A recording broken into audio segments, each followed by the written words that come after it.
Thank you for taking me on the lift. What a beautiful day it is on this little Riverside Cliff. Thank God nothing is going wrong, and it's all perfectly normal. Oh no, it's a group of flies. How did you find me? I've been taking these lifts all across this area. How did you track me down? Yep, I'm out of here. Oh God. No, no, they're chasing me. Stop, stop. Oh, I can't shake them. I can't shake them. Oh no, no, no. Oh, come on, no. Hello YouTube and welcome to the Devlog. In this video we're going to be showcasing a bunch of new things, but we're mainly going to be showing off the new Riverside Cliff area. Now this is going to be where Spunk starts the game, and I know we toss this term around a lot, but I think this is finally where we're going to start the game and set Spunk at, and I've got a really good feeling about it, so I hope you enjoy. This took a while to make, and I'm going to be showing off all the different features that I added to it and all the different area pockets that there are, and any cutscenes that come along with it. So I do hope you enjoy. Okay, to start us off, I'm going to start talking about the Riverside Cliff and how I designed it. I drew some inspiration from stuff I saw over the weekend, and I really figured this would look nice with the whole intro of Spunk. Now, like I said before, we toss this term around a lot, but I'm sure this is going to be where we're starting it all. I even have a whole cutscene that I've planned out for this and I'm starting to design, but that's going to come along in the next devlog. But mainly when I was working on this, I wanted to really emphasize the huge river that's next to it and the mountains that are surrounding the area. But I also wanted to make it seem accessible so you could escape on the lift once you're finished. Now, I added the lift later on, but really I was just sculpting out the different land pieces, giving different colors to them, and making sure they looked correct. Once I got the river all finished though, I added the mountains around it and then started adding the trees and the smaller details. The river was the hardest to get because it required a bunch of little features like the sandbar that I had to work on. The sandbar was a quick little thing that I just whipped up together in Blender, and I had to use some of the old rock things, but I was able to create this really nice effect that made a little beach running right along the river, which I thought really went well with the whole design I was making. It should feel natural. This was the cutscene I was talking about from earlier. I didn't realize how difficult Unity's animation thing was going to be, especially with the way Spunk's rotating, and it's really, really hard to get down. So I've just been fiddling around with this, and oh my god, just watching him just come careening down land and then just do this awkward spin in the ground. It's hilarious. Oh man. Alright, and now we're going to go to the story. Now, I already showed you what that whole little bad cutscene back there was. It's not working out well, and we're still trying to work on that. But essentially what we want is that Spunk is going to get thrown all the way down here from the Jester. But the mushroom that's right there is going to bounce him off and break his fall. Now, I might represent this as a fireball because he's coming careening in and his metal will be protective against it, but I'm still trying to figure that whole thing out. So, I'll let you guys know in the next devlog, but for now he's going to land onto the ground, get back up, and then walk over to the ski lift. Or we might throw some enemies in between or a platforming puzzle, or maybe have some dialogue options. Either way, we really want you to get situated with one of those three elements in this area, and I figured that would be the best way to do so. But you're going to go over to the lift, and then that'll start a cutscene that's going to transition you to like the beginning credits, and then take you to the true start of the game that really introduces the mechanics and shows off all the characters that are going to be on your quest, or at least some of them that you see for the most part. And now that we're on the topic of the lift, I'd like to speak more on how I'm going to animate that and how I'm going to implement into the scene. Now this took me quite a bit of time to actually model because the shape of the lift I just couldn't nail down. And I had to try and add different sides to the different faces to make it so you can enter from the inside but still look out on the outside, not have any, invisible faces. So that was a whole ordeal.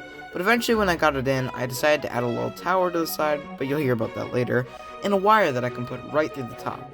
And I decided to just add a little animation of it going forward, and then coming back. Now I had it going way too fast beforehand, so I had to adjust all of the frames it was going at, and I made it go a little bit slower, but it was still nice and smooth either way. That's a nice feature that Unity has, and I really appreciate it, because it comes in handy a good bit when I'm trying to animate certain scenes, and I need something to go faster or slower, but I don't have enough frames to do that. Alrighty, I am getting myself a lift across the valley, getting myself a ride. This should be easy. Oh, there it goes. I guess I can catch the next one. It'll be back soon. Oh, there it goes again. come on, I need a lift across the valley. I don't have time for this. My day, it's filled with all of this stuff. Come on. Alright, let me see if I can try it. It's not working. The lift ain't working today. It's not gonna work out. Now, I mentioned before a little bit about a tower and the wire that was going to be leading into the tower. And I used a bit of a design trick to save a bit of space. I know, cliche from a game developer standpoint, but still. I decided to add a little bit of a tower in the back here that wasn't finished or wasn't meant for this, but if I added in the right shaders, it would look just perfect for it. So the bottom half would be concealed, and I had the wire that's running through the trees to make it look like it's coming right through the trees, and it is keeping the entire lift stable. But this tower I built in a previous video, I used it as a time-lapse, and I'm pretty sure with this coloring it makes it look rusted, and I really like that look for it. It makes it seem like an old tower that was supposed to control the lift, but it's just barely keeping it going now. I could add a little mission to get it running. In fact, I might just do that and utilize Spunk's electric ability, but we're still working on that as well, using Unity's particle system, which is not the easiest to work with, especially since I don't know much about it, but we're still trying to learn, and we're entering this with an open mind, so stay tuned. We're going to be working on that a little bit in the next devlog. But for now, I also worked on a bit of the vegetation for this scene, using my Go brush. Thank you for the asset, it's amazing, and I couldn't find any of the free ones. Back on topic.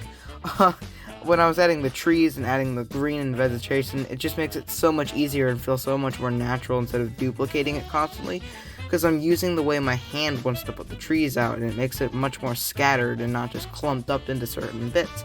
And I was also able to add different patterns and colors in the trees, because not all trees are the same, they're all different, and especially since these are like evergreen trees, I know they come in a couple different shades of green, especially during the winter times, but this is more sunny out, so I'm not really sure how that would go. But I know the light's going to be hitting at all different angles, and it creates the illusion that there are multiple different trees. And I just figured it would come out really nice if I did it this way. And I would really appreciate if you guys left some feedback for this scene in the comment down below, because this would really help us out when it comes to designing any future areas like this. Alrighty, and this is the thing I tried to edit on my own. Now, if you know me, I am really bad at 2D art.